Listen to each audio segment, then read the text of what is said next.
bring it to the floor. Silent grace, I'm never gonna be done. Lean on in. Now welcome to the kingdom. Bonjour, you're watching Women's Wrestling Talk, the #1 women's wrestling show on the planet. My name is TK Trinidad, aka the Canadian Assassin, and I am not alone. She is the Ultimate Wrestling Network on-air correspondent, and she's also a cat mom. Please welcome Emily May. Hey everyone. Hey. And this wonderful woman, this lady, this amazing specimen, she is also a cat mom and she is a professional wrestler. Please welcome Sarah the Rebel. You know, for anyone just listening, TK did roll her eyes during that intro. Hello. Oh my gosh. And we have such amazing stuff and it's fun. We have news, we have Stars of the Week, that good stuff. And we have a special guest. I know you guys are not here to see us all the time. You have seen her recently killing it on AEW. She is the Queen of the North. Please welcome Freya The Slaya. Hey, how's it going? Also a cat mom, by the way. Yes! Cat moms all the way! I know, she's already on my lap. I'm sure she'll be back at some point. Oh. I've watched a couple of your matches, and they are absolutely amazing. Let's kind of talk about the stuff with AEW as of late. How did that all come about? So I had planned a trip to go to New Jersey to work with WrestlePro there because I've been working so much with WrestlePro Alaska. And so it was like, okay, great. I'll go down and work with your talent, in the lower 48. And then when I got there, Jersey had just shut down. And so the promoter was like, I feel so bad that you flew all the way from Alaska. It was like 5 flights to get here and my show's canceled. So let me see what I can do for you. I'll get you booked somewhere. Just, I'll get something. And I was like, oh, okay, yeah, something. And then he calls me. He's like, so I got you a couple bookings at AEW. Oh, wow, okay. He's like, better than my show. And I was like, wow. So super out of the blue, just like the week before I went, it got set up. Oh, nice. So then what was your experience there like? Because I'm like having a visual of what I would do, like just kind of looking around. And now all of a sudden I'm here, TV, amongst folks. So what was your experience like? It was really great, actually. The wrestling world isn't that big. So I had a lot of familiar faces that I knew. One of the first people I saw was Danny Jordan that I wrestled at NWA Powerr. And so that was awesome to see her again because I hadn't seen her since we had wrestled before. And it was honestly really nice atmosphere.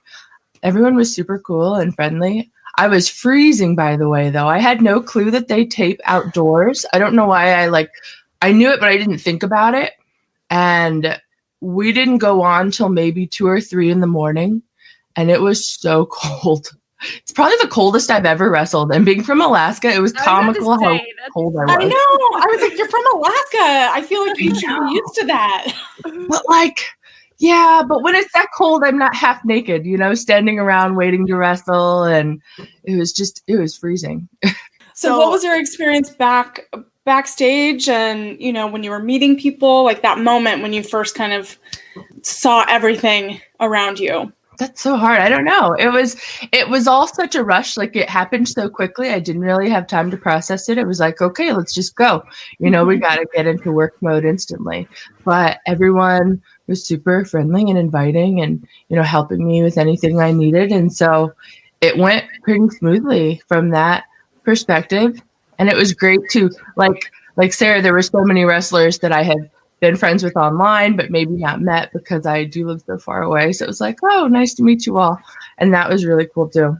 Was there anyone in particular that stood out to you that gave you advice or kind of like directed you in a way that helped you for your big moment? Yeah, actually one of my favorite wrestlers has always been Goldust / Dustin Rhodes. Just always been a huge fan of him. And then he agented all my matches. And so that was really cool. Like someone that you've looked up to and like watched their tape for study and things like that are now helping you and agenting you and like working with you in the ring. So that was something I definitely never thought that I would ever do, right? Like you have this list of goals of things you want in wrestling or in whatever career you have. And you have these things really high on the list that are like, well, that's probably never going to happen, but it would be so amazing if it did. And so when I have gotten some of these opportunities and have been able to check those things off the list, I just feel super appreciative and honestly blessed that I've been put in some of the positions I have been. After you were finished AEW, because you did a few matches there, is there going to be was there further contact? Are you going to be there for more episodes or? I honestly don't know. Everything ended on really positive terms, but they have so many people that want to work there. I honestly don't know.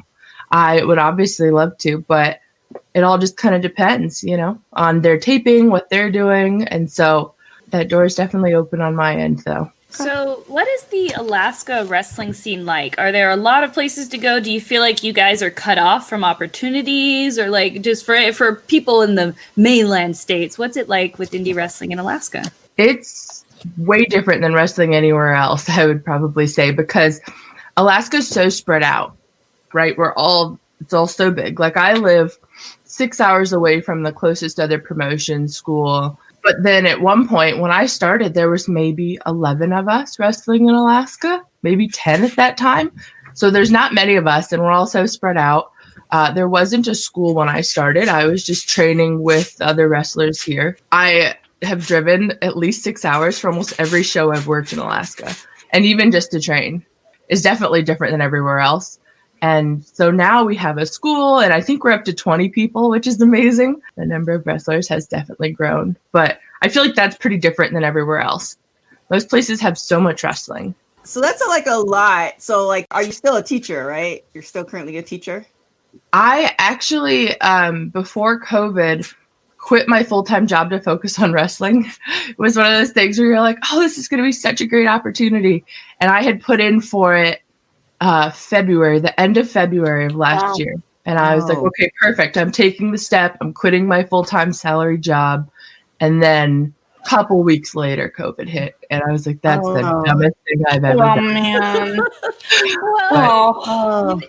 Maybe it happened for a reason. And that is what they say. Like, if you go full-hearted into your dream, so yeah. That's some bad timing right there. Comically bad, honestly. I still have been teaching, though.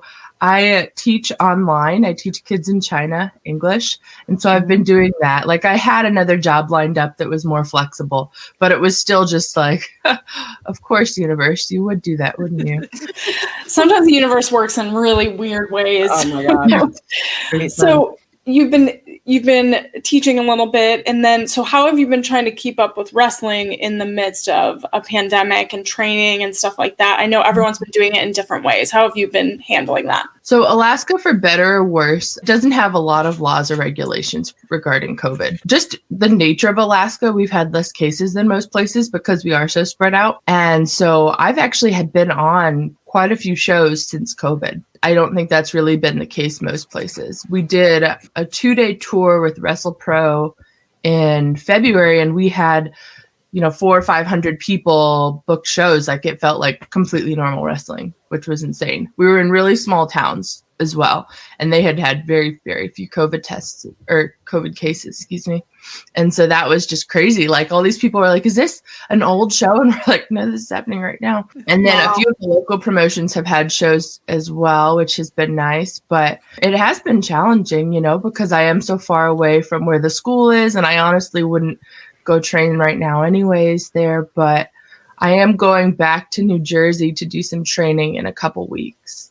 So it's just trying to go as far as I can and make the best of this time. And since I did take off time from work and quit my job, it's like, okay, we got to do something with it.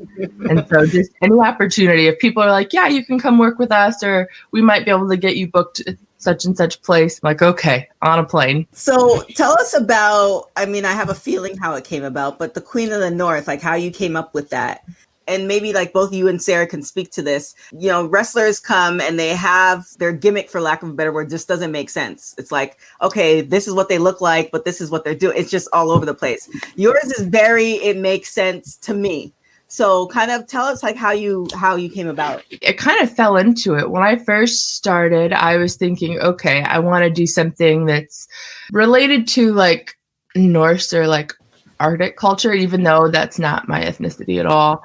But just being from Alaska, I was like, that seems like it kind of fits, which is why I got Freya too. And I was like, okay, I need a name that no other wrestler has. And so I went down a deep rabbit hole trying to find something unique. And then I did this kind of like Viking thing for a little bit. And honestly, the fans started just calling me the Queen of the North. And so I was like, oh, well, this seems like such a better fit because I am the only female wrestler in our whole state. And so I think instantly just wrestling all the men, they were like, okay, the only female. So you're not a Viking, but are you? No, I don't know. That's a great question. They came to Alaska one day, they settled down here, and that's what we are. I don't know if you guys watch Futurama, but I always joke that it's like if the women, you remember the Death by Snoo Snoo? Yes, I do. Yes, if they lived in Alaska, that's my gift. Then mixed with, a little bit of like Valkyrie Amazonian women of the North. I went through like a deep dive of some of it, your social media, and you have these pictures in the hot springs. Please tell me where we can find these hot springs. You mentioned 5 plane rides to New Jersey. So how long would it take to get from LA to wherever those hot springs are? Actually, from LA, that'd be easy. You just have to, Seattle flies into Alaska. And so where I live in Fairbanks, it's less than an hour drive to those hot springs. They're called the Chena Hot Springs. There's hot springs all over Alaska, but that's one that's like the most easily accessible. They have a whole resort built around it, and it's amazing, like life-giving, I would say. It feels so great. I've been going since I was a kid, and now they have renovated it so much, and there's giant outdoor rock pools. I'm not going to lie. It's like my one stop. If people come to Alaska, I'm like, okay, this is what you've got to do. That sounds amazing. I think that's cool. Yeah, that's the only thing I want to do. It's like when I go there, that's just take me there. Get some healing powers there. I know. And it's ideal to go in the winter. I would never suggest people come visit Alaska in the winter, but in the summer, I just overheat. It's so warm. But in the winter, your like upper body's cold and your lower body's warm. It's like the perfect temperature regulation. Yeah, I don't know about that one. I'll stick to the warm weather. So what's the game plan after? I mean, I don't want to say like after this is over because we don't know what's going to be happening. We're in 2021 now. But, you did quit your job and this is what you want to dedicate your life for. And you've done some amazing things. What's the game plan for your wrestling career? That's a great question. I honestly don't know. When I started wrestling, I didn't think that it would become much, being in Alaska, being the only woman with only 10 of us, it was like, okay, this is something I love to do. I'm just going to do it as much as I can to the best of my ability. And I believe in this philosophy called paranoia, the opposite of being paranoid. So it's like believing that the universe is conspiring on your behalf instead of against you. And so just really going into it thinking like, okay, so that situation was horrible that I quit my job and had nothing then, but what can come out of it? Like you said, something positive will come. And so that's kind of where I'm looking right now. Like, well, I'm just going to keep working hard and trying to be the best wrestler I can be and believing that something will come from that, be it wrestling related or not. So a lot of people who don't wrestle don't know that there's actually a pretty big difference between wrestling guys and wrestling women for a lot of people. So you said it sounds like you mostly wrestled guys. So was it a big adjustment for you wrestling women? How did that go? It honestly was super different. I'm used to working people that are my same size. I'm about 6 feet tall. So most of the men I wrestle are my height or shorter, honestly. So then when I started wrestling women that were so much smaller than me, it's a completely different story that you're telling. Honestly, some women have been like, I don't even know what I'm going to do with you. Like, what are we going to do? You're so much bigger than me.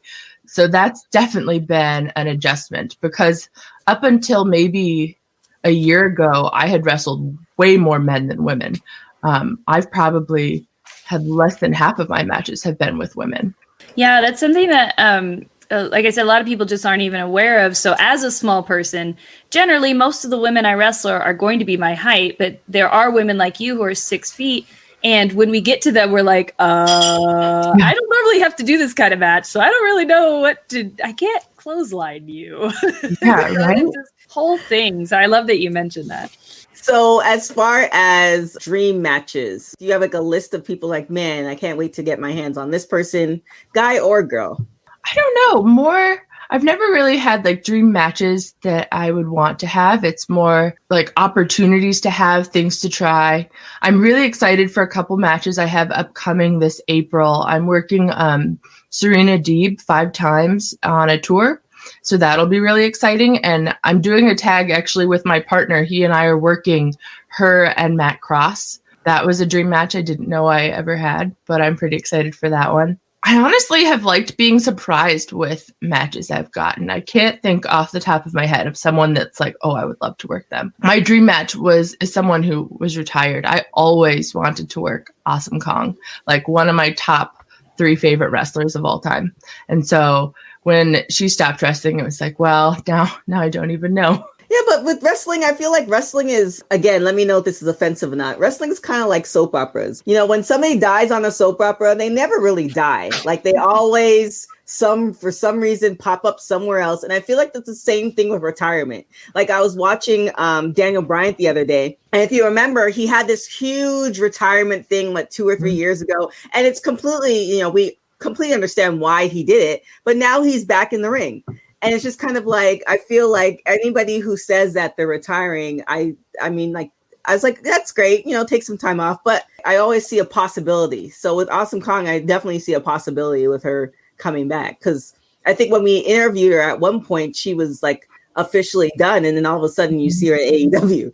So that's true. Yeah. And we just recently spoke with Taylor Wilde, who she said, you know, she's been retired 10 years and said never, never, never. Mm-hmm. And now she's about to come back. So yeah, you never know. It just is, it's all about timing and the right opportunity. And wrestling is a hard drug to quit, honestly. It's hard to explain to other people why it just grabs a hold of you and you don't want to let it go. Even my parents are like, so you're done with this wrestling hobby, right? And I'm like, no, actually, I'm quitting my job and going into it more. And if people aren't in wrestling, sometimes it's really hard for them to understand. Like, why would you want to go hurt yourself in front of people? Like, you're constantly in pain. Like, why? But there's just something about wrestling. I don't know if it's the adrenaline rush. Maybe you can better describe it, Sarah, but there's just something about it that grabs onto you. And if you get the bug, like actually describe it the same way as you. I have no clue why we're all so banana hat. Like we cannot stop ourselves. We'll say, no, I'm done. Okay, I'm back. No, I'm done. I'm back. It's like almost like an abusive relationship. I hate to say, but you know, because it hurts and it's hard and you don't really get a lot out of it.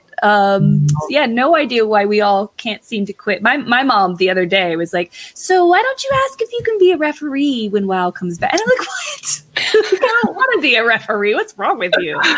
So what did your parents, you said you were talking to your parents about coming back and kind of like pursuing this even more. How'd they take it? I don't think they were honestly so surprised because that's kind of how I've been in life is just like, I'll get a wild hair and just do something completely random. I've done that many times. And so they weren't so surprised. I think they're just tired of hearing about me in pain. Honestly, I have never had like a big injury, but it's all these like little lingering ones that you just kind of ignore for a really long time. Yeah. And so they're like, yeah, you know, maybe you shouldn't need to take ibuprofen every single day. And I'm like, I mean, yeah, but it'll be fine. So I think that's honestly their biggest worry. My dad's so funny. I don't want to have kids, but every time I wrestle, he's like, I'm sure you can't have kids anymore. Like he's so concerned about my uterus. Like it'll be okay. He's like, no, that one really, I can tell. Man, your dad's giving you the ultimate guilt trip there. He really is. Oh my gosh. So tell us about this match with Katarina. It was a great match. She's been on the show as well, but you guys told like an amazing story and I'm just a fan of, I mean, if there were like a drink tab on every show that I've did that I talk about wrestling. I say storyline like a billion times. It was really just a great story. Like you guys told that story without even saying anything. And I'm a super fan of that. So, how did that come about? And, did she give you any advice before or after the match? Yeah, she was really great to work with. I really love working people who really do have a clear vision of what they want. And that's funny you say story, because that's the first thing she said when I met her was like, okay, let's tell a really good story. And from there, it was so easy to work with her, because once you have someone else who really does care about moments in the match and not just wrestling spots and getting things in, instantly it's like, okay, now we can really do something. And so I really did enjoy working her. And it was great that I got to work her 2 nights in a row. I think once you've worked someone multiple times, you just have so much more chemistry and things flow a little better and you know what to expect. So that was definitely, I would love to work her again, honestly. She's super sweet and she really did explain to what she was thinking. She's been wrestling for so long, right? That she just has this, like, it's hard to explain, but she had this vision in her head ahead of time of like what she was thinking. And once she laid it out, it was like, oh yeah, that makes perfect sense how that could work out in the ring. So it's awesome that did portray when you watched it. Yeah, she's one of the vets that really is so generous. There are some vets you run into who, like, they kind of big time you, and they're like, you have to prove yourself to them, and then they'll become your friend, and then they'll give you advice. But Katarina is not like that. She's like, let's work together, and she's just wonderful to work with. Yeah, and she's also the voice of Women's Wrestling Talk too, by the way. So shout out to her. Yeah, she is. So we have AEW under the belt, and I don't know if you know, but this show has like magical powers.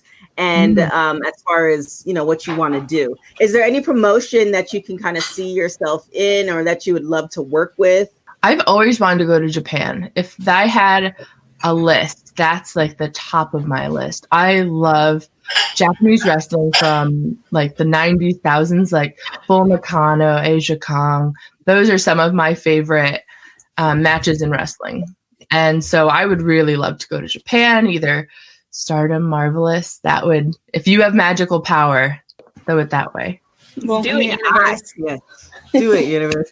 And then, I mean, I don't even want to say, the first words that come to my mind is like, you're stuck in Alaska. And I know you're not stuck in Alaska, but do you plan on moving? Because now what you do as far as teaching wise, you can do that online. So do you want to like move somewhere else to be closer to like other promotions? Or are you trying to build, because I know you've helped to build the Alaska wrestling. So are you going to stay to help build that a little bit more? That was my plan. I had initially planned on moving to Las Vegas once that school year was over. So this last summer was my plan to move there. And then obviously COVID happened. I still visited and trained at FSW for a couple weeks just to feel it out. But it kind of seems like the West Coast is going to be shut down a lot longer. So at this point, I'm kind of just trying to take as many longer trips to the East Coast as I can and go from there. But I would move in an instant. As long as I can bring my pets with me, I'm happy to go. Oh, you said pets. How many pets do you have? I have 1 cat and 1 dog, and I'm kind of shocked they haven't come to bug me yet, honestly. Oh, we love our animals here. It was so funny because Emily really looked leaned towards the screen like as if she can see into your house to see the cat. I was trying to see the cat from here. I know. It was hilarious. So I wanted to ask you about NWA Powerr and what that experience was like, because you've had AEW, you've had NWA Powerr, and NWA Powerr kind of exploded all over the scene, and everyone's loved that. I know we're still kind of waiting on programming for the next year or so, but how was that experience for you? That was another super unexpected experience. I was on Instagram and Billy Corgan just sent me a DM and asked me to be on the show. And I was for sure thought I was getting catfished, that it was fake. And I'm reading it like, yeah, okay. And then I look a little closer and I was like, oh my God, that really is him. And then even after that, I was like, well, that's never going to happen because I didn't hear from him from a month. And then all of a sudden I got a call from them that was like, hey, can you come in 3 days? Okay, yeah, I'll fly right there. And that was a whirlwind. In retrospect, I would have never done that the way I did, because by the time I got there, I hadn't slept in 2 days and I flew all night and then got there and immediately went to wrestle and was so sleep deprived. And so that's another experience that was just a whirlwind. It just went by so quickly. And I value my sleep. And so I would never recommend wrestling for TV in a new experience without sleeping. Yeah, I can only imagine. You're like, where's hard cam? You're like, hard cam. You're like, oh, there's people here. But even so, like I'm my biggest critic, and I have really high expectations for myself in the ring. And so even so, like, I'm like, man, I really feel like I should have and could have done better. Even so, like, I had to take it as a learning experience. Like, okay, right, this has happened, and I did it, and I was on TV, and there was, that was my first time ever working TV, and I had to tell myself, like, you've never done this before, you did it, and now, like, what can we do better next time? Like, I've already done it, so I felt like, okay, now when I'm in this opportunity again, I know I can do it because I've done it before, and I know I can, perform better next time, which is how I went into AEW. Like, I'm really appreciative for the NWA Powerr experience because I feel like I would have been so much more starstruck, and I mean, maybe not starstruck, but just like had imposter syndrome even more if I hadn't have had that experience ahead of time. Because that's something, again, another thing that people who don't wrestle might not know is indie wrestling versus wrestling in a studio versus wrestling for a live television show. Each of these are completely different, and you have to do slightly different things. In an indie show, if you go 2 minutes over, no big deal. If you're wrestling at OVW and there's a commercial break, you absolutely can't. I was going to ask you if that was your first TV experience. Did anyone give you advice or anything before you went on, or were you just kind of left to figure it out? They had this idea for what they were doing with the Circle Squared, where they gave us nothing. They gave us a time, and that was it. And so Danny and I were like, okay, let's just try. And so no agent, no anything like that. And I mean, definitely some of the other workers helped us out, but they were like, we really just want to see what you can do with zero guidance. Go. Wow. All right. So how did you think about that match as you were crafting it because it is for TV with, a live audience? Like, how'd that change how you crafted that? Most TV, I don't think people think about it, but when you're wrestling for just a normal show, you really do wrestle to the crowd, right? But then when you're wrestling for studio, you're ignoring the crowd completely most of the time, and you're wrestling for these cameras that are roving around. And so that, like Sarah said, is such a different experience. Like, normally you want to play to the crowd, but in that situation, no, don't play to the crowd. Play to these cameras and pretend that you're working toward a fan when really it's a giant camera in your face. Because you could have thousands more people watching via the camera, and that's a big deal. So, and the director is, because I've been backstage where I have my headset on and I hear the director calling it, and all of those cameras and how they work is so important and integral. And when you are in there, like, it's all has to be seamless, and so I commend you for doing that. Right. Or even for studio, if you turn to face the audience, your back is now to the camera. That's something a lot of people don't know. That's a little movie TV magic that you do whenever you watch TV shows like Championship Wrestling or NWA. And it's so hard to break that habit as a wrestler. And you're like, yeah. You're right, Sarah. Like, if you've never done anything in front of the camera and you're always used to doing it towards the audience, like, your back is going to be towards hard cam, which is you're blocking out 75% of your audience. So it's always an adjustment. And it's also crazy too to think of, like, in the new, world we're in at the moment, even when, WWE still continued on when the rest of the world was shut down, and you have these wrestlers for the first time not, like, using the audience, and some of them, a few of them thrived, but a lot of them was just like, womp womp. And I get it, because you get your energy from other people. So it's just so crazy how, you have to adjust. Again, storyline, if you really kind of tap into that, then you can kind of pull that energy from within the story, opposed to kind of using the other person. So it's just an amazing thing that you do, because you have to think of so many integral things on a split second that nobody has any idea. So kudos to you both for sure. However, are we ready to start rapid hot tag? So what that is that I'm going to ask you a few questions and you're going to say the first thing that comes to your mind. Women's Wrestling Talk. Rapid hot tags. Is brought to you by Goalie Nutrition, the world's first apple cider vinegar gummy. And now you can use the code TK Trinidad 5 to get your discount today. So make sure you check that out. So the first question is your favorite quarantine snack. Oh gosh, ice cream. Oh my God, I love ice one. cream. It's funny, even though we're in Alaska, Alaskans eat more ice cream per capita than any other state, despite it being freezing cold. Yeah, I believe it. What's your favorite flavor? Oh, I like fruity ice cream.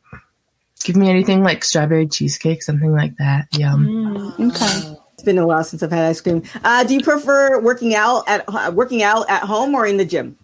Gym, definitely the gym. Do you prefer cooking at home or ordering out?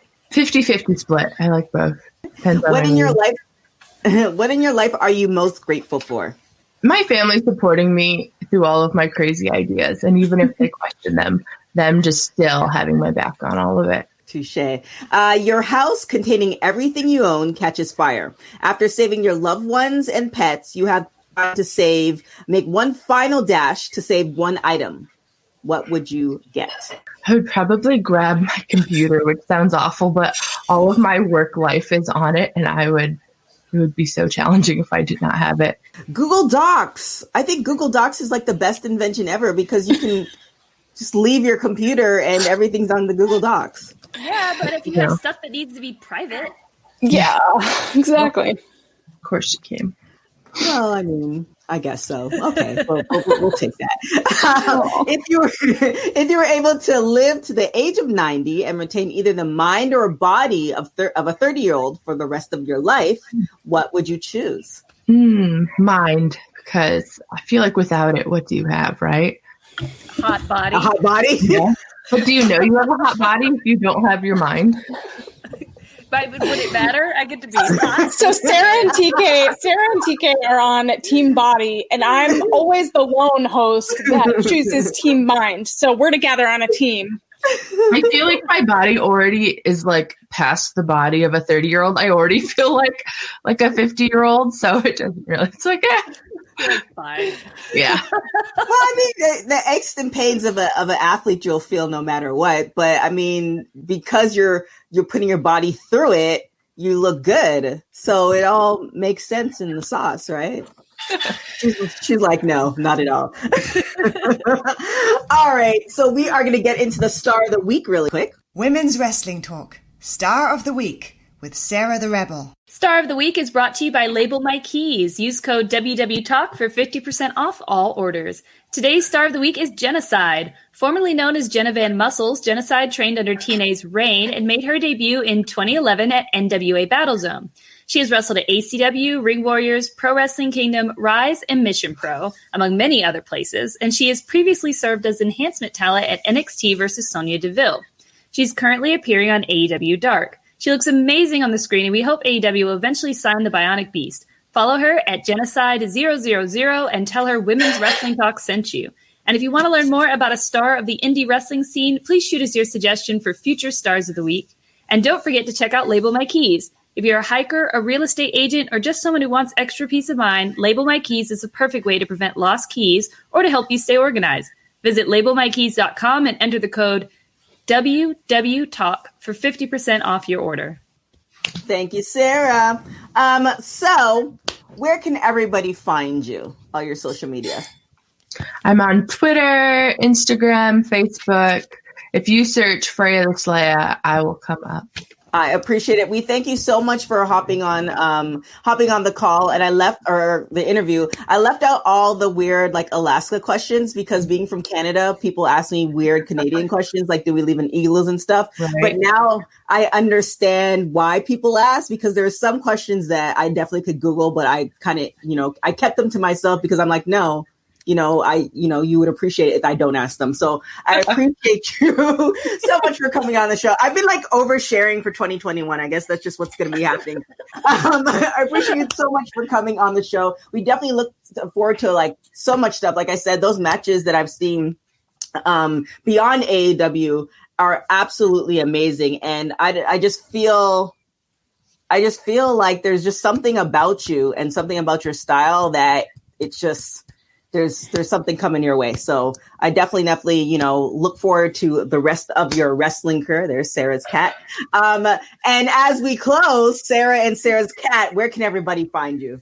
You can find me at Sarah the Rebel. Sarah's an H is God of the Bible intended. Be sure to check out my Patreon. You can find Bailey on my Instagram. I'm surprised Bailey doesn't have his or her? There's a reason. His. There is a reason. But yeah, I've been asked.